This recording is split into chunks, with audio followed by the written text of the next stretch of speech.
اليوم المريح بالنسبة لأي ست بيت مش هو اليوم اللي تفضل قاعدة فيه وما تعملش أي حاجة، لا أبدا. بيكون اليوم اللي مخلصة أغلب الحاجات وقاعدة مرتاحة وضميرها مرتاح إنها قايمة بواجبها ناحية بيتها وأولادها. السلام عليكم ورحمة الله وبركاته. أهلا بيكم، أنا أم ملك ودي قناتي. أهلا بيكم وفيديو جديد، ويا رب تكون قناتي عند حسن ظنكم. واللي أول مرة تشوفني ما تتردديش واشتركي في قناتي، وبإذن الله هتعجبك. وما تنسيش اللايك وما تنسيش الاشتراك في القناة، وما تنسيش تشجعيني بتعليق حلو منك، بيفرحني وبيسعدني جدا وبيحسسني ان انتوا بتحبوني قد ايه. وشكرا جدا لكل تعليق جميل بيجيني، متشكره جدا ليكم. ربنا يبارك لكم ويخلي لكم اولادكم ويكبر بخاطركم زي ما بتكبروا بخاطري حبايبي. انا هنا طبعا في اليوم ده كل نشاط وحيويه، قايمه من الساعه 9:30 الصبح. نزلت السوق، فطرت الاول قبل ما انزل السوق حاجه خفيفه كده زي ما كنتم شايفين في اول الفيديو، ونزلت السوق جبت كل الحاجه اللي انا محتاجاها. طبعا انا من الفيديو اللي فات كنت بقول لكم ان تلاجتي صحراء جرداء ما فيهاش اي حاجه خالص وفاضيه نهائي. بعد ما غسلتها بقى وكده قلت اعمرها شويه الى حد ما على قد ما اقدر قبل ما ابقى انزل تاني واجيب بقيه الطلبات اللي انا محتاجاها. وهنا نزلت السوق جبت ايه، جبت بطاطس، جبت بصل، جبت بتنجان، جبت طماطم، جبت خضره، جبت ملوخيه. وانا ماشيه في السوق كده مش عارفه هعمل اكل ايه. انا نازله ومحتاره، بس انا محتاجه الطماطم والبطاطس والبتنجان والحاجات دي احطها في التلاجة لو هقلي بتنجان، عايزه طماطم، عايزه بطاطس، عايزه كده يعني، ليمون، الكلام ده كله انا ببقى محتاجاه. طبعا لازم يبقى في التلاجة، اول ما بيخلص بجيب غيره على طول. ودي طريقتي على طول في كل اسبوع. تمام. وما كانش عندي بصل طبعا. عايزه اقول لك يا حبيبه قلبي، لما تنزلي تجيبي الحاجه ابقي ليه في السوق قبل ما تشتري. عايزه اقول لك ان البصل دوت انا لقيت فيه ناس بتبيعه ب 15 وناس بتبيعه ب 17، انا جبته ب 12 ونص وحلو وزي الفل، لا فيه حاجه بايظه ولا وحش ولا اي حاجه. بنضفه كده قبل ما بشيله. اي خضار بتشيليه في التلاجة نضفيه قبل ما تشيليه عشان ما يبهدلش الحاجه اللي هتشيليه فيها، تلاجتك تتبهدل ويرجع التربو يتبهدل وارجع اغسل وانضف. وادي قشرت البصل، القشره اللي هي الهايشه بس، لكن القشره اللي لازقه في البصلايه ما تشيلهاش. وهنا بقى قلت اما اعمل شويه المحشي بقى بتوعي. هو انا نازله ومش عارفه اعمل اكل ايه، ببص كده لقيت البتنجان، لقيت الفلفل الرومي، لقيت قلت بس هم هعمل حبه محشي صغيرين كده على القد افرح بيهم ابو ملك وملك.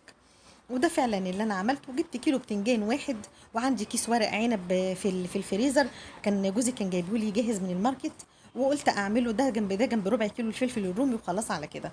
طبعا المحشي هنا يا جماعه بصراحه بيحب طماطم زياده شويه.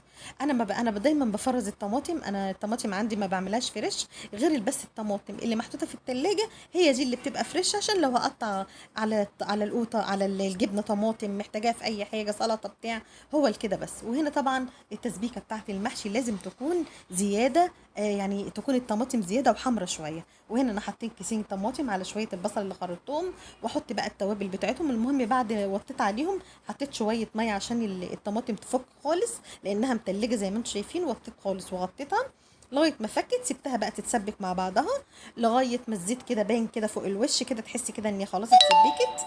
وبكده بطفيت عليها واحط لها بقى التوابل بتاعتها: شطه، كمون، ملح، كزبره، فلفل، بهارات.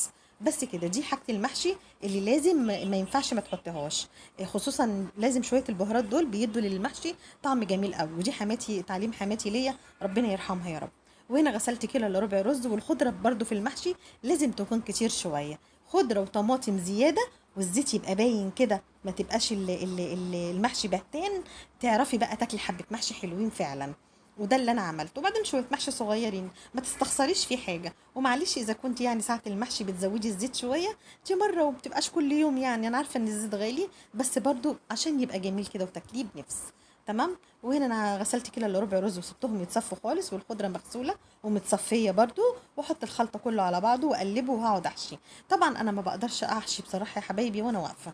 انا حطيت الصينيه في الارض وفرشت فرشه كده تحت الصينيه، وقعدت في المطبخ وقعدت احشي. بس بصراحه ما كانش في حد يصورني وانا بحشي عشان اوريكم وانا بحشي المحشي. بس معلش، هو عموما يعني حشو المحشي يعني سهل، واكيد كلكم عارفينه، انتوا كلكم ستات بيوت شاطره. تمام. وانا هنا عملت خلاص اهوت، حشيت المحشي اللي البتنجان والفلفل. والمفروض هحشي هنا ورق العنب.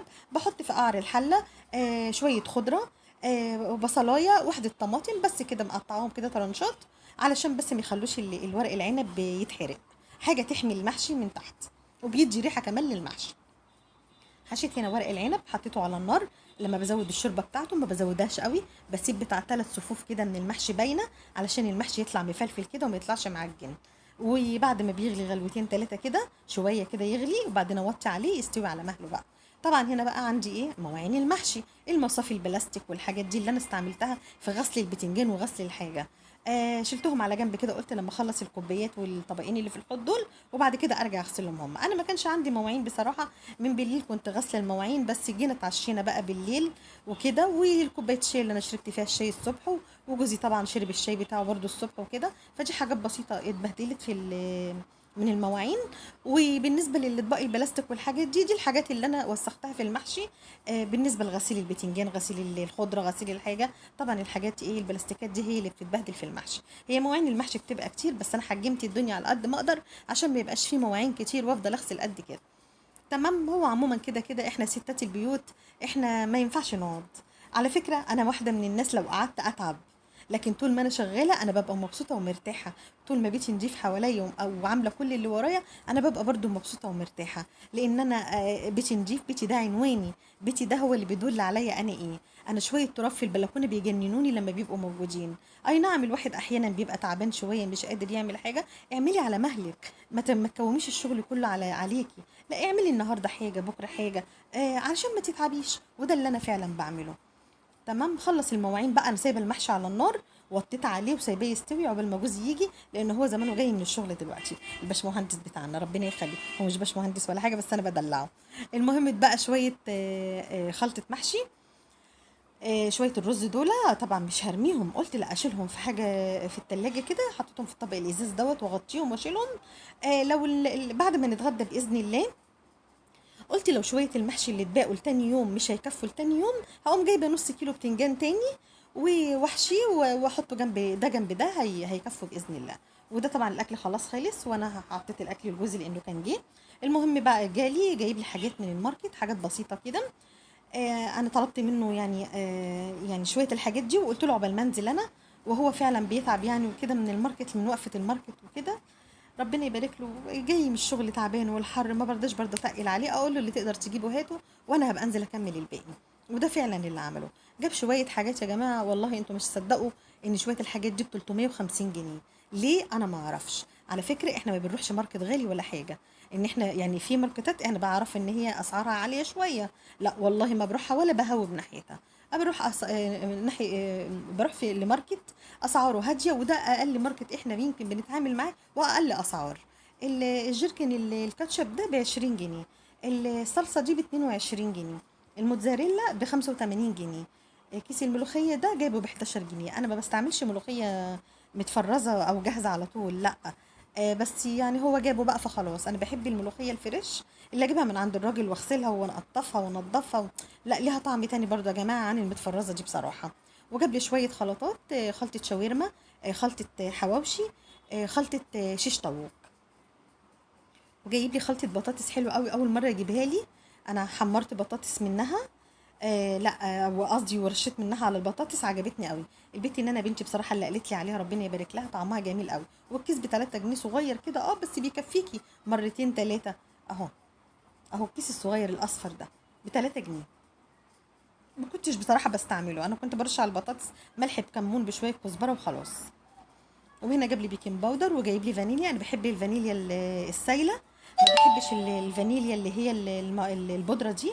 بحب الفانيليا السايله بتبقى ليها ريحه احسن. بس انا ما رضيتش برضو ان انا ازعله، وكتر خيره وربنا يبارك له. وجاب لي لفه وجلاشه وحلاوه طحينيه وجبنه. قلنا نعمر التلاجة شويه.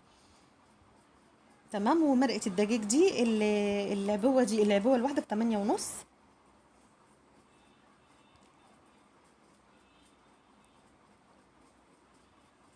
وجاب لي صابون ابو ريحه دوت. الصابون دوت انا كنت بجيبها ب 8 جنيه لسه قريب، جاي زادت تاني وبقت ب 10 جنيه. يلا الحمد لله، ربنا يديمها نعمه علينا، ونقدر بس ان احنا نعيش.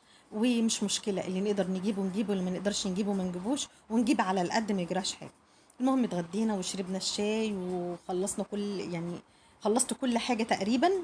في حاجه بقى كنت متضايقه منها بقالي كام يوم ومجنناني وعايزه اعملها، بس ما ينفعش اعملها غير بالليل متاخر، يكون الكل خلاص هينام. علشان ايه؟ ان انا لما اعملها مش هيعرفوا يقعدوا على الانتريه. ايه هو؟ غسيل الانتريه. انا طبعا العبوه اللي انا وريتها لكم المنظف بتاع الانتريهات والمفروشات دي من ماي واي.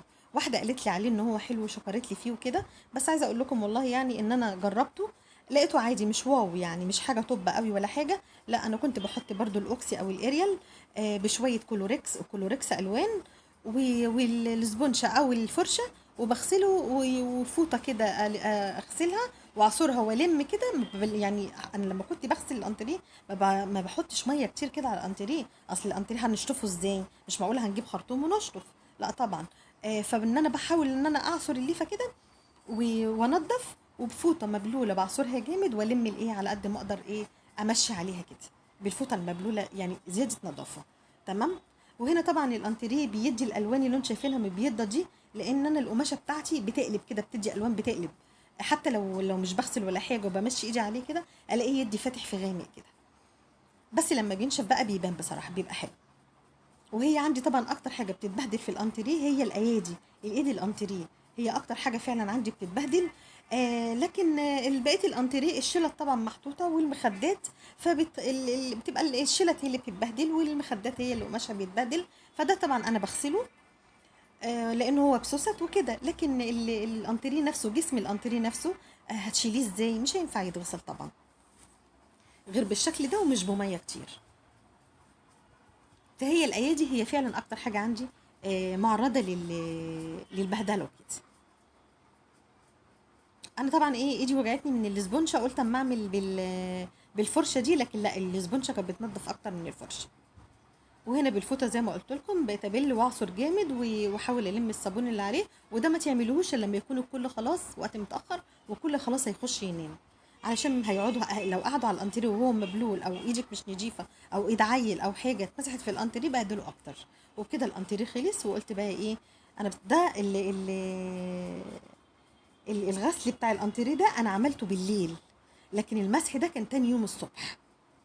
تمام. تاني يوم الصبح انا عملته اللي مسحته كده، وكان الانتريه خلاص نشف. وقلت بقى افرش بقى سجادي وكده وخلاص على كده وطبعا كنا فطرنا وخلاص. وهو كان ايه، كان يوم انا كنت خلاص في اليوم ده وكنت هنزل الفيديو لما جيت ان انا امسح وكده. فقلت قبل ما انزل الفيديو بقى المع الارض واكمل بقيه الفيديو علشان انزله. وطبعا هنا زقيت الانتريه ولمع وراه كده. بما اني بقى يعني انضف بقى بضمير.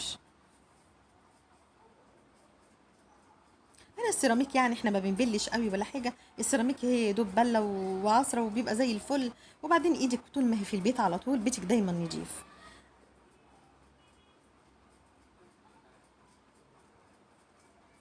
وبكده الفيديو تقريبا قرب يخلص. ويا رب يكون الفيديو دي تقريبا اخر حته في الفيديو. ويا رب يكون الفيديو عجبكم. واتمنى ان انتم تنسوش الاشتراك في قناتي واللايك يا جماعه، اللايك بيفرق قوي معانا. بص عايزه هنا اقول لكم بقى على حاجه. انا هنا الحتت اللي انا عاملاها دي كانت باقيه من الكسوه بتاعت القماش الانتريه الشيلت يعني والمخدات. فعملناها هنا للايادي بتاعت الانتريه عشان تحمي الانتريه من اي بهدله او حاجه. ما كنتش بفرشها كتير لان كنت عماله اقول ايه هو الانتريه يبقى كله مشجر في مشجر كده، لا مش هيبقى حلو. فما كنتش بحطهم، بس انا مش هشيلهم تاني. وبكده الفيديو بتاعنا خلص. ويا رب يكون عجبكم. والسلام عليكم ورحمة الله وبركاته. وما تنسونوش يا جماعة في اللايك في الشير والاشتراك في القناة. ويا رب أكون عند حسن ظنكم، بحبكم قوي. والسلام عليكم ورحمة الله وبركاته.